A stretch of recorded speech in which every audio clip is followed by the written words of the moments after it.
बीड शहरात सर्वधर्मीय, सर्व जातीय, सर्व पक्षीय भव्यमुख मोर्चा संपन्न झाला। लाखो नागरिकांनी या मोर्चात सहभागी होऊन संतोष देशमुख यांना श्रद्धांजली अर्पण केली।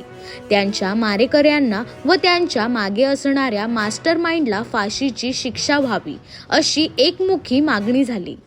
राज्य सरकार या विषयाकडे अधिक गांभीर्याने लक्ष देईल अशी अपेक्षा आहे। मुख्यमंत्र्यांनी विधिमंडळात कठोर कारवाईचे आश्वासन देऊन सुद्धा अजूनपर्यंत सर्व आरोपी अटकेत नसल्यामुळे सर्वसामान्य नागरिकांना तपास योग्य रीतीने सुरू असल्याबद्दल खात्री वाटत नाहीत। जनतेला या विषयात फक्त आणि फक्त न्याय हवा आहे।